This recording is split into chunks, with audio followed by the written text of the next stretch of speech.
ಸ್ನೇಹಿತರೆ, ಮೀಡಿಯಾ ಮಾಸ್ಟರ್ಸ್ಗೆ ಸ್ವಾಗತ, ಸುಸ್ವಾಗತ. ಗೆಳೆಯರೆ, ಹಾವು ಸಾಯ್ಲಿಲ್ಲ, ಕೋಲು ಮುರಿಲಿಲ್ಲ ಅನ್ನೋ ಗಾದೆ ಮಾತನ್ನು ನೀವು ಕೇಳಿರ್ತೀರಿ. ಈಗ ಅಮೆರಿಕ ಮತ್ತು ಇರಾನ್ ನಡುವಿನ ಸಂಘರ್ಷ ಕೂಡ ಹಾಗೆ ಆಗ್ತಾ ಇದೆ. ಅಮೆರಿಕ ತನಗೆ ತೋಚಿದಾಗ ಬಾಂಬಿಂಗ್ ಮಾಡುತ್ತೆ. ಆ ಸಂದರ್ಭದಲ್ಲಿ ಇರಾನ್ನ IRGC ಅರಬ್ ದೇಶಗಳ ಮೇಲೆ ಪ್ರತೀಕಾರ ತೀರಿಸಿಕೊಳ್ಳುತ್ತೆ. ಸ್ಟ್ರೈಟ್ ಆಫ್ ಹಾರ್ಮುಜ್ ಅಲ್ಲಿ ವ್ಯಾಪಾರಿ ಹಡಗುಗಳ ಮೇಲೆ ದಾಳಿಗಳಾಗುತ್ತವೆ. ಇದಾದ ನಂತರ ಒಂದಷ್ಟು ದಿನ ಕದನ ವಿರಾಮ, ಒಂದಷ್ಟು ಮಾತುಕತೆಗಳು, ಆಮೇಲೆ ಮತ್ತದೇ ಕಥೆ, ಅದೇ ವ್ಯಥೆ. ಆದರೆ ಈ ಘಟನೆಗಳನ್ನು ಸುಮ್ಮನೆ ನೋಡ್ತಾ ಇರೋ ಇಸ್ರೇಲ್ ಈಗ ಮ್ಯಾನ್ ಹಂಟಿಂಗ್ ಅನ್ನ ಶುರು ಮಾಡ್ತಾ ಇರೋ ಮಾಹಿತಿಗಳು ಹೊರಬೀಳ್ತಾ ಇವೆ. ಅಲ್ಲಿ ಹೊಸ ಖಮನೈನನ್ನ ಹೊಡೆದು ಹಾಕಬೇಕು. ಅಟ್ಲೀಸ್ಟ್ ಅವನು ಬದುಕಿದಾನ ಇಲ್ವಾ ಅನ್ನೋದನ್ನಾದ್ರೂ ಜಗತ್ತಿಗೆ ಗೊತ್ತು ಮಾಡಿಸ್ಬೇಕು. ಖಮನೈ ಇಲ್ಲ ಅನ್ನೋದು ಗೊತ್ತಾದ್ರೂ ಸಾಕು, ಇರಾನಿನ ಆಡಳಿತ ಅಂದ್ರೆ IRGCಯ ಶಕ್ತಿ ಕುಸಿದು ಹೋಗುತ್ತೆ. ಆಂತರಿಕವಾಗಿ ಬಂಡಾಯ ಶುರು ಆಗುತ್ತೆ. ಅಲ್ಲಿ ಹೊಸ ಆಯತಲ್ಲ ಯಾರಾಗಬೇಕು ಅನ್ನೋದಕ್ಕೆ ಒಂದು ಪೈಪೋಟಿ ಶುರು ಆಗುತ್ತೆ. ಇಷ್ಟಾದ್ರೆ ಆ ದೇಶದ ಒಳಗೆ ಒಂದು ಆಂತರಿಕ ಸಂಘರ್ಷ ನಡೆದು ಅಲ್ಲಿನ ಇಸ್ಲಾಮಿಕ್ ಆಡಳಿತ ಶಕ್ತಿಯನ್ನು ಕಳ್ಕೊಂಡ್ರೆ ಅಮೆರಿಕಾದ ಕೈಗೊಂಬೆಯೊಂದನ್ನು ಅಲ್ಲಿ ಕೂಡಿಸಿ ಕಾಲಕ್ರಮೇಣ ಇರಾನ್ ಅಮೆರಿಕಾದ ಮಾತು ಕೇಳೋ ಹಾಗೆ ಮಾಡ್ಕೊಂಡು ಬಿಡಬಹುದು ಅನ್ನೋದು ಇಸ್ರೇಲಿನ ಪ್ಲಾನ್. ಹಾಗಾದ್ರೆ ಮೊಸ್ತಬಾನನ ಪತ್ತೆ ಮಾಡೋ ಇಸ್ರೇಲಿನ ಪ್ರಯತ್ನಗಳು ಹೇಗೆ ನಡೀತಾ ಇವೆ? ಅದಕ್ಕಾಗಿ ಅವರಲ್ಲಿ ಏನು ಮಾಡೋದಕ್ಕೆ ಹೋಗ್ತಾ ಇದ್ದಾರೆ? ಅಕಸ್ಮಾತ್ ಮೊಸ್ತಬಾ ಇಲ್ಲ ಅನ್ನೋದೇ ನಿಜ ಆದ್ರೆ ಇರಾನ್ನಲ್ಲಿ ಇಸ್ರೇಲಿನ ಮುಂದಿನ ಟಾರ್ಗೆಟ್ ಆಗೋದು ಯಾರು? ಬನ್ನಿ ನೋಡೋಣ.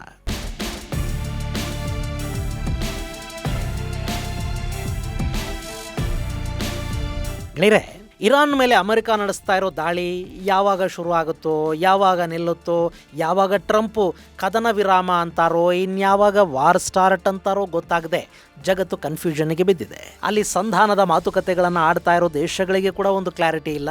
ಅಮೆರಿಕಾದ ತಜ್ಞರಿಗೆ ಈಗಾಗಲೇ ಪಾಕಿಸ್ತಾನದ ಮೇಲೆ ನಂಬಿಕೆ ಹೊರಟು ಹೋಗಿದೆ. ಅದು ಇರಾನ್ ಜೊತೆ ಕೈ ಜೋಡಿಸಿದೆ, ಚೈನಾದ ಮಾತು ಕೇಳ್ತಾ ಇದೆ, ಮೀಡಿಯೇಟರ್ ಈಗ ತಟಸ್ಥ ಅಲ್ಲ, ಅದು ಕಾಂಪ್ರಮೈಸ್ ಆಗಿದೆ ಅಂತೆಲ್ಲ ಅಮೆರಿಕಾದ ಸಾಕಷ್ಟು ತಜ್ಞರು ಬಹಿರಂಗವಾಗಿ ಪಾಕಿಸ್ತಾನದ ಬಗ್ಗೆ ಹೇಳೋದಕ್ಕೆ ಶುರು ಮಾಡಿದ್ದಾರೆ. ಟ್ರಂಪ್ಗೆ ಕೂಡ ಇನ್ನು ಪಾಕಿಸ್ತಾನದಿಂದ ಆಗಬೇಕಾಗಿರೋದೇನು ಇದ್ದಂತೆ ಕಾಣ್ತಾ ಇಲ್ಲ. ಸೌದಿ ಅರೇಬಿಯಾ ಹಾಗೂ ಇನ್ನಿತರ ಅರಬ್ ದೇಶಗಳು ಟ್ರಂಪ್ ಮುಂದಿನ ನಡೆ ಏನು ಅನ್ನೋದು ಗೊತ್ತಾಗದೆ ಗೊಂದಲಕ್ಕೆ ಬಿದ್ದಿವೆ. ಇಲ್ಲಿ ಮುಂದೇನು ಅನ್ನೋದು ಟ್ರಂಪ್ಗಾದ್ರೂ ಅರ್ಥ ಆಗ್ತಾ ಇದೆಯೋ ಇಲ್ಲೋ ಗೊತ್ತಿಲ್ಲ. ಆದ್ರೆ ಇಂಥ ಪರಿಸ್ಥಿತಿಯಲ್ಲಿ ಕೂಡ ತುಂಬಾ ಸ್ಪಷ್ಟವಾದ ನಿರ್ಧಾರಗಳ ಜೊತೆ ಹೆಜ್ಜೆ ಇಡ್ತಾ ಇರೋದು ಇಸ್ರೇಲ್ ಮಾತ್ರ. ಅವರಿಗೆ ಮುಂದೆ ಏನು ಮಾಡಬೇಕು ಅನ್ನೋದು ಗೊತ್ತಿದೆ. ಅಮೆರಿಕ ಜೊತೆ ಸೇರಿ ಎಲ್ಲಿವರೆಗೆ ಕಾದಾಡಬೇಕು, ಯಾವಾಗ ಅಮೆರಿಕಾನ ಮುಂದೆ ಬಿಡಬೇಕು, ಅಮೆರಿಕ ಕೈ ಕೊಟ್ರೆ ಅಥವಾ ಅಮೆರಿಕ ಹಿಂದಡಿ ಇಟ್ರೆ ಆಗೇನು ಮಾಡಬೇಕು, ಅಮೆರಿಕ ಕದನ ವಿರಾಮದ ಮಾತಾಡೋದಕ್ಕೆ ಶುರು ಮಾಡಿದ ಕೂಡಲೇ ಮೊಸಾದ್ ಅನ್ನ ಬಳಸ್ಕೊಂಡು ಹೇಗೆ ಸೀಕ್ರೆಟ್ ಆಪರೇಷನ್ಗಳನ್ನು ಮಾಡಬೇಕು, ಇದೆಲ್ಲವನ್ನ ಇಸ್ರೇಲ್ ಮೊದಲೇ ಪ್ಲಾನ್ ಮಾಡಿಟ್ಟುಕೊಂಡು ಹಾಗೆ ಕೆಲಸ ಮಾಡ್ತಾ ಹೋಗ್ತಾ ಇದೆ. ಅವರೀಗ ಇರಾನಿನ ಅಗೋಚರ ಸರ್ವಾಧಿಕಾರಿ ಮೊಸ್ತಬಾ ಖಮನೈಯನ್ನ ಹುಡುಕುವ ಟಾಸ್ಕ್ ಅನ್ನ ಕೈಗೆತ್ಕೊಂಡಿದ್ದಾರೆ. ಖಮನೈ ಬದುಕಿದಾನಾ ಇಲ್ವಾ ಅದು ಈಗ ಇಸ್ರೇಲಿಗೆ ಗೊತ್ತಾಗಬೇಕಾಗಿರೋ ಪ್ರಮುಖ ಮಾಹಿತಿ. ಇಲ್ಲಿ ಇಸ್ರೇಲ್ ಮೊಸ್ತಬಾನ ಹುಡುಕಾಟ ಶುರು ಮಾಡ್ತಾ ಇರೋದು ಯಾಕೆ ಅನ್ನೋದನ್ನ ನೋಡೋದಕ್ಕೂ ಮೊದಲು ಮೊಸ್ತಬಾ ಇದಾನ ಇಲ್ವಾ ಅನ್ನೋ ಬಗ್ಗೆ ಇರೋ ಅನುಮಾನಗಳ ಬಗ್ಗೆ ಒಂದಷ್ಟು ಮಾಹಿತಿಯನ್ನು ಕೊಟ್ಟುಬಿಡ್ತೀನಿ. ಇಲ್ಲಿ ಮೊಸ್ತಬಾ ಖಮನೈ ಇರಾನಿನ ಸರ್ವೋಚ್ಚ ನಾಯಕನಾಗಿ 4-5 ತಿಂಗಳು ಕಳೆದಿವೆ. ಇಷ್ಟಾದರೂ ಆತ ಎಲ್ಲೂ ಕಾಣಿಸ್ಕೊಂಡಿಲ್ಲ. ಅಧಿಕಾರ ಗ್ರಹಣ ಸಮಾರಂಭದಲ್ಲಿ ಕೂಡ ಮೊಸ್ತಬಾ ಇರಲಿಲ್ಲ. ಇದ್ದದ್ದು ಆತನ ಕಾರ್ಡ್ಬೋರ್ಡ್ ಬೊಂಬೆಗಳು ಮಾತ್ರ. ಬೇರೆ ಕಾರ್ಯಕ್ರಮಗಳು, ಸಭೆಗಳು ಬಿಡಿ, ಸರ್ವೋಚ್ಚ ನಾಯಕ ಅಲಿ ಖಮೇನಿಯ ಅಂತಿಮ ಯಾತ್ರೆಯಲ್ಲಿ ಕೂಡ ಮಗ ಮೊಸ್ತಬಾ ಕಾಣಿಸ್ಕೊಳ್ಳಿಲ್ಲ. ಇದು ಮೊಸ್ತಬಾನ ಇರುವಿಕೆಯ ಬಗ್ಗೆ ಸಾಕಷ್ಟು ಅನುಮಾನಗಳಿಗೆ ಕಾರಣ ಆಗ್ತಾ ಇದೆ. ಈ ಹಿಂದೆ ಮೊಸ್ತಬಾ ಖಮನೈ ಬದುಕಿರೋ ಬಗ್ಗೆ ಸಂಶಯಗಳು ಶುರುವಾದ ಸಂದರ್ಭದಲ್ಲಿ ನಾವು ನೆತನ್ಯಾಹುನ ಹೊಡೆದು ಹಾಕಿದ್ವಿ ಅಂತ ಇರಾನಿನ IRGC ಬೆಂಬಲಿತ ಅಕೌಂಟ್ಗಳು ಹೇಳ್ಕೊಳ್ಳೋದಕ್ಕೆ ಶುರು ಮಾಡಿದ್ವು. ನೆತನ್ಯಾಹು ವಿಡಿಯೋ ಮುಂದೆ ಕಾಣಿಸ್ಕೊಂಡಾಗ ಕೂಡ ಅದು AI ಅಂತ ಅವರು ವಾದ ಮಾಡಿದ್ರು. ಅನಂತರ ನೆತನ್ಯಾಹು ಪತ್ರಕರ್ತರ ಮುಂದೆ ಪ್ರತ್ಯಕ್ಷ ಆಗಿ ನೋಡಿ ನಾನು ಬದುಕಿದ್ದೀನಿ ಅಂತ ಹೇಳಿದ್ದಷ್ಟೇ ಅಲ್ಲ, ಹಿಂಗೆ ಮೊಸ್ತಬಾ ಕೂಡ ಬದುಕಿದ್ರೆ ಕರ್ಕೊಂಡು ಬಂದು ತೋರಿಸ್ರಪ್ಪ ಅನ್ನೋ ಥರ ಹೇಳಿದ್ದು ಆಯ್ತು. ಆದ್ರೆ ಮೊಸ್ತಬಾನ ಹೆಸರಲ್ಲಿ ಪತ್ರಗಳು ಬರ್ತಾ ಹೋದ್ವೆ ಹೊರತು ಆ ಜೂನಿಯರ್ ಖಮನೈ ಹೊರಗೆ ಬರಲೇ ಇಲ್ಲ. ಸೊ ಇಲ್ಲಿ ಮೊಸ್ತಬಾ ಖಮನೈ ಬದುಕಿದಾನಾ ಇಲ್ವಾ ಅನ್ನೋ ಸಂಶಯಗಳ ನಡುವೆ ಜಾಗತಿಕ ರಕ್ಷಣಾ ತಜ್ಞರು 3 ಪಾಸಿಬಿಲಿಟಿಗಳನ್ನು ಊಹೆ ಮಾಡ್ತಾ ಇದ್ದಾರೆ. ಮೊದಲನೇದು, ಮೊಸ್ತಬಾ ಬದುಕಿದಾನೆ. ಅವನು ಇರಾನ್ನ ಯಾವುದೋ ಒಂದು ಗುಪ್ತ ಸ್ಥಳದಲ್ಲಿ ಕೂತು ಅಲ್ಲಿಂದಲೇ ತನ್ನ ಆಟ ಮುಂದುವರಿಸ್ತಾ ಇರಬಹುದು. ಆತನ ಆದೇಶದ ಮೇರೆಗೆ ನಾವು ಕೆಲಸ ಮಾಡ್ತಾ ಇದ್ದೀವಿ, ಆತನ ಜೊತೆ ಸಂಪರ್ಕದಲ್ಲಿದ್ದೀವಿ ಅನ್ನೋ ಅಧ್ಯಕ್ಷ ಪೆಜೆಶ್ಕಿಯಾನ್ ಮಾತುಗಳು ಸತ್ಯ ಇದ್ದಿರಲೂಬಹುದು. ಆತ ತನಗೆ ಬೇಕಾದವರ ಜೊತೆ ಬೇಕಾದಾಗ ಕಮ್ಯುನಿಕೇಶನ್ ಮಾಡ್ತಾ ಇರಬಹುದು. ಆದರೆ ಎಲ್ಲಿದ್ದಾನೆ ಅನ್ನೋದು ಗೊತ್ತಾದ್ರೆ ಶತ್ರುಗಳು ದಾಳಿ ಮಾಡಿಬಿಡ್ತಾರೆ ಅನ್ನೋ ಕಾರಣಕ್ಕೆ ಮೊಸ್ತಬಾನ ಬಗ್ಗೆ ಗೌಪ್ಯತೆಯನ್ನ IRGC ಕಾಪಾಡಿಕೊಂಡು ಬರ್ತಾ ಇರಬಹುದು ಅನ್ನೋದು ಒಂದು ಊಹೆ.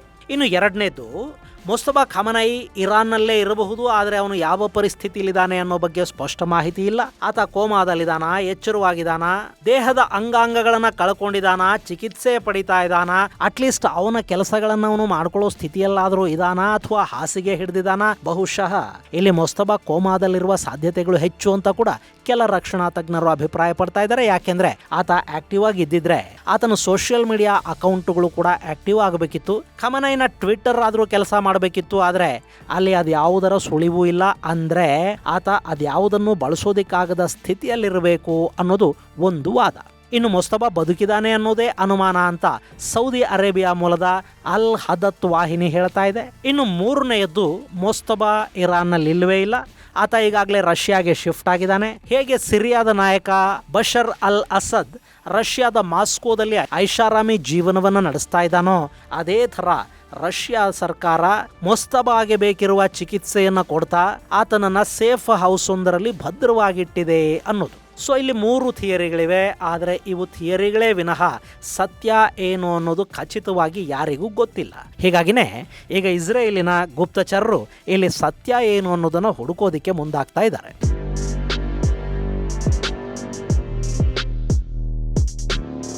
ಹೌದು, ಇಲ್ಲಿ ಇಸ್ರೇಲ್ನ ಕೆಲಸ ಮುಸ್ತಫಾ ಬದುಕಿದಾನ ಇಲ್ವಾ ಅನ್ನೋದನ್ನ ಮೊದಲು ಪತ್ತೆ ಮಾಡೋದು. ಅದು ಈಗ ನಿಜಕ್ಕೂ ಒಂದು ಸವಾಲಿನ ಕೆಲಸ ಕೂಡ.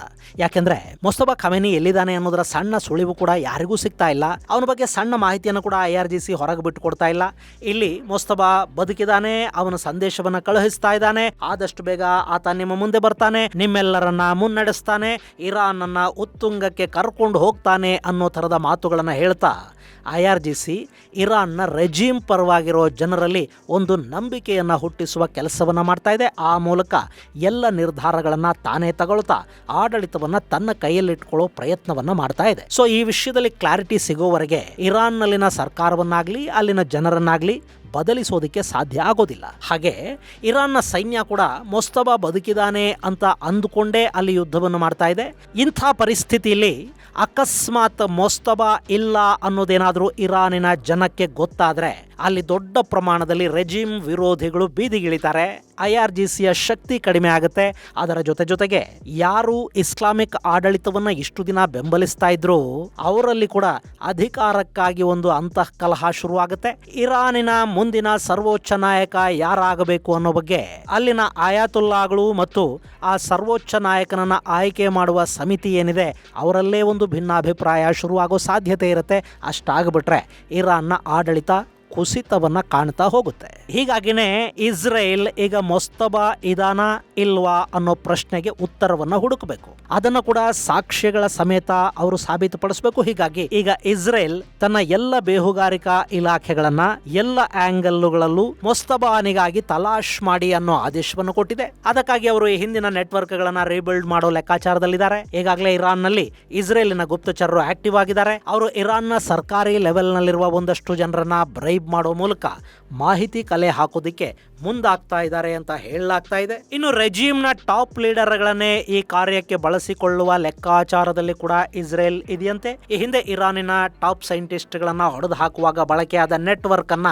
ಈಗ ಕೂಡ ಬಳಸ್ಕೊಂಡು ಮುಸ್ತಫಾನ ಬಗ್ಗೆ ಒಂದಷ್ಟು ಮಾಹಿತಿಯನ್ನ ಕಲೆ ಹಾಕಬೇಕು ಅನ್ನೋ ನಿಟ್ಟಲ್ಲಿ ಇಸ್ರೇಲ್ನ ಬೇಹುಗಾರಿಕಾ ಇಲಾಖೆ ಕೆಲಸ ಮಾಡ್ತಾ ಇದೆ. ಇಲ್ಲಿ ಮುಸ್ತಫಾನನ್ನ ಹೊಡೆದು ಹಾಕುವ ಇರಾದೆ ಇಸ್ರೇಲ್ಗೆ ಇದೆಯೋ ಇಲ್ಲೋ ಗೊತ್ತಿಲ್ಲ. ಆದ್ರೆ ಇರಾನಿನ ಜನಕ್ಕೆ IRGC ಹೇಳ್ತಾ ಇರೋದು ನಿಜಾನ ಸುಳ್ಳ ಅನ್ನೋದನ್ನ ಸ್ಪಷ್ಟಪಡಿಸಬೇಕಾದ ಅನಿವಾರ್ಯತೆಗೆ ಇಸ್ರೇಲ್ ಬಿದ್ದಂತೆ ಕಾಣ್ತಾ ಇದೆ.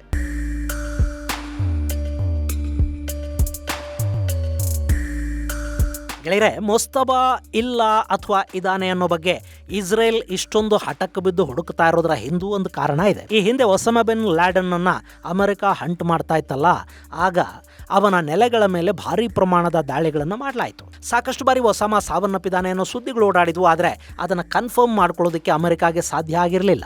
ಅಲ್ಲಿ ಆ ಜಾಗತಿಕ ಭಯೋತ್ಪಾದಕ ತನ್ನ ಒಂದಷ್ಟು ನಂಬಿಕಸ್ಥ ಕಮಾಂಡರ್ಗಳ ಜೊತೆ ಭೂಗತನಾಗಿದ್ದ. ಆನಂತರ ಅವನೇ ತನ್ನ ಬೆಂಬಲಿಗರಿಗೆ ತಾನು ಬದುಕಿದ್ದೀನಿ ಅನ್ನೋದು ಗೊತ್ತಾಗ್ಲಿ ಅನ್ನೋ ಕಾರಣದಿಂದ ಚಿಕ್ಕ ಚಿಕ್ಕ ಪೇಪರ್ ಚೂರುಗಳಲ್ಲಿ ತನ್ನ ಕೈ ಬರಹದಲ್ಲಿ ಮೆಸೇಜ್ಗಳನ್ನ ಪಾಸ್ ಮಾಡೋದಕ್ಕೆ ಶುರು ಮಾಡ್ದ. ಅವತ್ತಿಗೆ ಒಸಾಮಾನ ಭಾಷಣದ ವಿಡಿಯೋಗಳು ಹೊರಬರ್ತಾ ಇದ್ರೂ ಕೂಡ ಅವನು ಬದುಕಿದಾನೆ ಅನ್ನೋದು ಅಮೆರಿಕಾಗೆ ಖಚಿತವಾಗಿದ್ದು ಅವನ ಕೈ ಬರಹವನ್ನ ನೋಡಿದ ನಂತರನೇ. ಸೊ ಈಗಲೂ ಕೂಡ ಮೊಸ್ತಫಾ ಖಮನೈ ಯಾವುದಾದ್ರೂ ಒಂದು ರೀತಿಯಲ್ಲಿ ಜನರಿಗೆ ತಾನು ಬದುಕಿರುವುದನ್ನು ತೋರಿಸ್ಕೋಬೇಕು.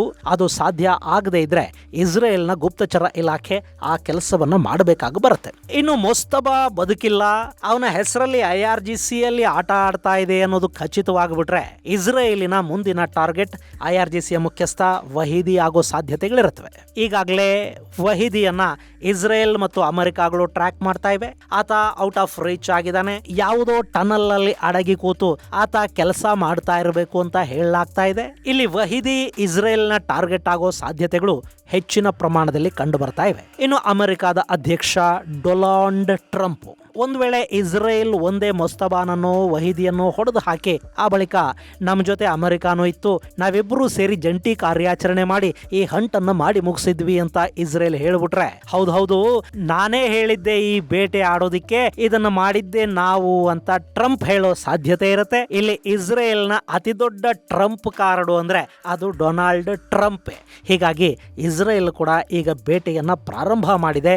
ಆದ್ರೆ ಯಶಸ್ಸು ಸಿಗುತ್ತಾ ಅದಕ್ಕೆ ಕಾಲಾನೇ ಉತ್ತರ ಕೊಡಬೇಕು. ಇದು ಗೆಳೆಯರೆ ಮೊಸ್ತಫಾ ಖಮನೈ ಕುರಿತಾದ ಒಂದಷ್ಟು ಮಾಹಿತಿ.